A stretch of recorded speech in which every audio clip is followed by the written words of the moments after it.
Good morning dear students, welcome to English class on 25th August 2020. Today I am going to teach you the chapter 3rd, The Way Through the Woods. The Way Through the Woods, it's a poetry chapter and written by the Rudyard Kipling. It's a poetry chapter written by the Rudyard Kipling. Once the poet walked through the woods and he forgot now which way he choose to go. Now look into books.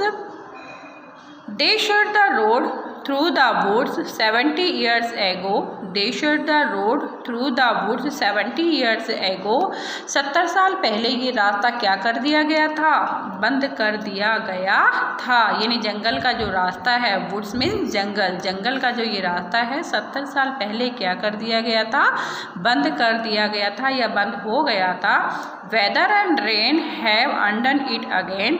Weather ने भी यानी मौसम ने भी और बारिश के कारण भी ये अंडन हो चुका था, पूरी तरीके से ये रास्ता खराब हो चुका था, यानी उस रास्ते से अब कोई भी नहीं जाता था।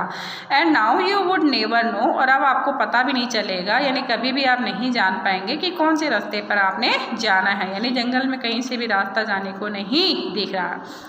There was once a road through the woods. पहले इस रास्ते से एक क्या हुआ करता था? इस जंगल से क्या हुआ करता था? रास्ता हुआ किया करता था। Before they planted the trees, और इस जंगल से पहले इन्होंने यहाँ पर क्या उगा रखे थे? छोटे छोटे पेड़ उगा रखे थे जो आज क्या हो चुके हैं? बड़े हो चुके हैं। It is underneath the coppice and hay. It is underneath. underneath का मतलब होता है नीचे। आज इन जंगलों में क्या उगाए हैं? छोटी छोटी क्या उगाई हैं? झाड़ियाँ उगाई हैं। कॉपी का मतलब क्या होता है? झाड़ियाँ उगाई हैं। हीथ का मतलब होता है बंजर भूमि पर आप क्या उगाई हैं? छोटी छोटी झाड़ियाँ उगाई हैं। And thin animals and the thin animals, और थिन एनिमल्स क्या होती हैं यहाँ पर? वहाँ पर छोटे छोटे यानी फूल उग भी आए हैं, यानी जंगली घासों के ऊपर छोटे छोटे फूल भी निकल आए हैं। Animals means flowers of various colour. Only the keeper sees, keeper means guard, only the keeper sees, केवल इस रास्ते को कौन जान सकता है, कौन पहचान सकता है? जंगल का रखवाला, यानी वहाँ का जो गार्ड है वही इस रास्ते को जान सकता है या पहचान सकता है। That were the ringed of roots, that were the ringed of roots, and the birds rolls at ease. There was once a road through the woods. इस जंगल से एक रास्ता जाता था जहाँ पर अब हम भूरे रंग के चमड़ी वाले कह सकते हो या भूरे रंग के खाल वाले या भूरे रंग के फर वाले पक्षियों को और जंगली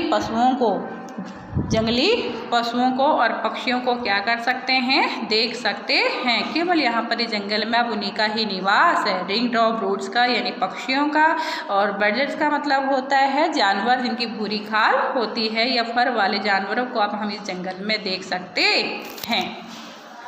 If you enter the woods of a summer evening late, अगर आप इस जंगल के अंदर प्रवेश करते हैं, वो भी कब? गर्मियों के शाम के समय लेट तक। When the night air cools on the trot ringing poles, और उस समय आपको यहाँ पर जो हवा है वो हवा बहुत ही कूल यानी ठंडी ठंडी महसूस होगी।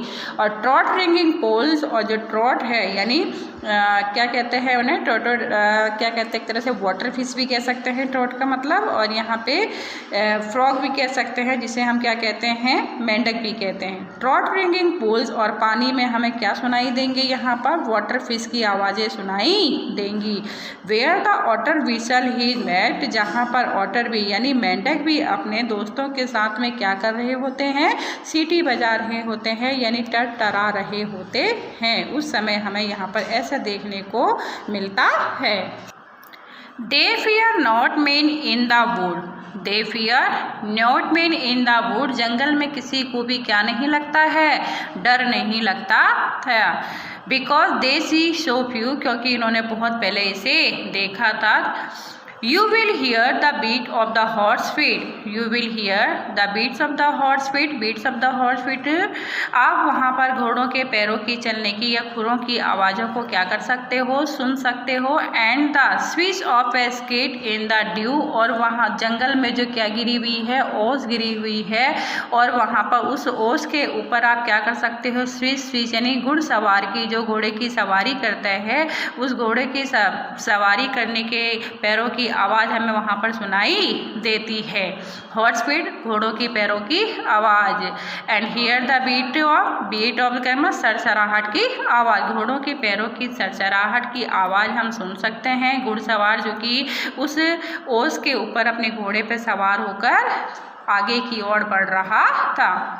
Steadily continuing through the mystery solitudes as though they perfectly knew the all lost road through the woods, but there is no road through the woods. In this line the poet expressed that से बिल्कुल सीधी तरीके से, यानी वो मिस्टी solitude में, वो धुंध भरी हुई जगह की तरफ क्या कर रहा था, बढ़ रहा था. मिस्टी यानी धुंध होती है, कोहरा होता है, उसके सॉलिट्यूड यानी जगह होती है, उसकी तरफ वो आगे की ओर बढ़ रहा था. वो अच्छी तरीके से ये जानता था कि the all lost road through the wood, कि इस जो पुरानी जो रोड थी वो इसी जंगल से होते हुए जाती थी, लेकिन वो श्योर नहीं था कि किस तरफ वो रोड जा रही थी. Now student, this chapter has been complete and you have to note down from the new words and which is written in your books also. Before solving the chapter's question answer, note down the new words in your copy, and after then solve out the question answer of this chapter. Now students, solve the comprehension question in copy. First question there, choose the correct option. What is the writer talking about in the poem? A road, the woods, the seasons. Here about the woods. Second, whom is the roads hidden from? From the birds. From the birds, from the animals, and from the people. From whom? From the bird. Now third question. What has undone the road? What has undone the road? The weather, the people, the animal. What has undone the road? It means the weather. What had undone? The weather. Now true false here. There was once a river flowing through the woods. क्या जंगल से कोई नदी बहती थी इसमें? इस तरह की कोई बात इस कविता में बताई गई है? No, it's false. They shut the roads 50 years ago. We are talking here 50 years ago or 70 years ago. It means 70 years ago. It means also false. Now there is no road through the woods anymore. यहाँ पर अब कोई भी road नहीं है, तो नहीं देखने को मिलती है. पहले थी यहाँ पर और अब नहीं है. It means false. The animals fear the presence of man. जो जानवर है वो मनुष्य के जंगलों पे आने से डरते हैं. No, it's also not. It means the animals fear the presence of man. No, it's also false. It means all are false. Now short question answer. Question number first, who can see where the road ran? कौन देख सकता था कि road कहाँ को जा रही है? Only the keeper. Only the keeper can see where the roads ran.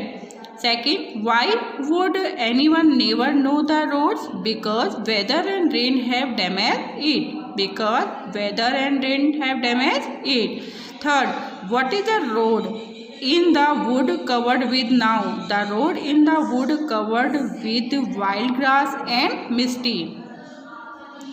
Fourth, which animals are present in the wood? किन के बारे में इसमें बताया गया है? The ringed off roots and the buzzards are present in the woods. Now fifth, who do you think the rider is? The poet is the rider in this poem. Now students, you have to note down this complete work in your copy. Thank you.